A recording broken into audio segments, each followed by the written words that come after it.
in the 50s, bodybuilding was very primitive, and it was not, you couldn't make much money in bodybuilding then. So what we used to do to make money, Lon Hannigan was the premier bodybuilding photographer at that time, and he would take the pictures of all the bodybuilders, you know, regular bodybuilders in their trunks and so forth and so on. But to make money was in the gay community, because so what Lon would do would take us bodybuilders nude, but you couldn't send it through the mail nude because you get they lock you up. You know, it's considered pornography then. You know how the hypocrisy just kills me.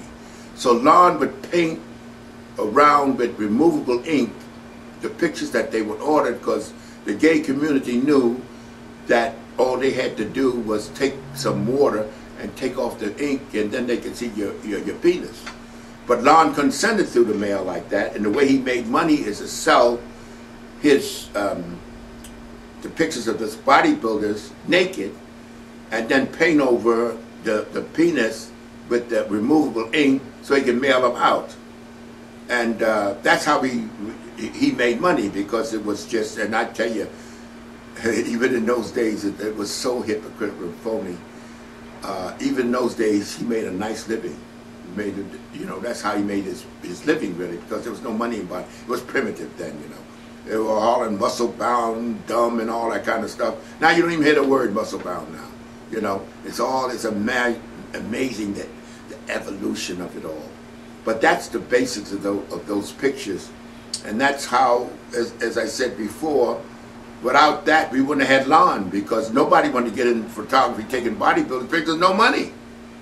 You know, Lon was gay and beautiful. Oh, what a, everybody loved that guy. He was the nicest, sweetest guy. He was, oh, you know, big guy, you know, not muscle, but he wasn't into bodybuilding himself.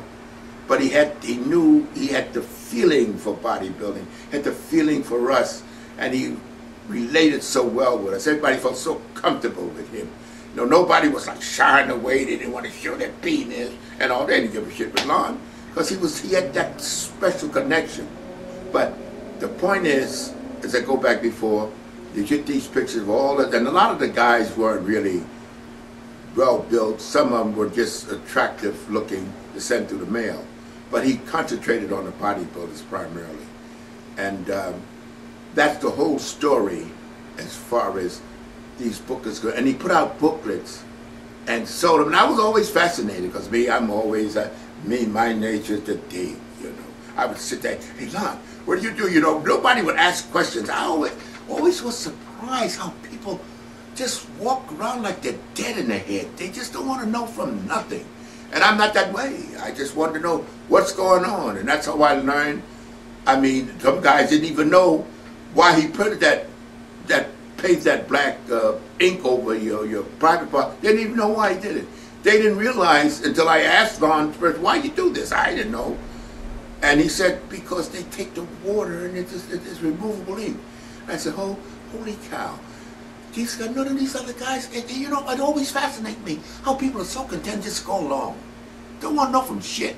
You know what I mean? And nobody asked, Lon said, nobody asked me that. I said, well, you know who you're dealing with. And I was a kid. I was a kid then, 18, 17, 18, you know. I just wanted to know why he painted that, you know, painted it all. I didn't know that you couldn't send it through the mail at the time. Unless, if your penis was showing. You can send a naked woman. I don't think they had that restriction on naked women, but can't show no penises. In those days, the hypocrites were out in force, you know. So that's the story.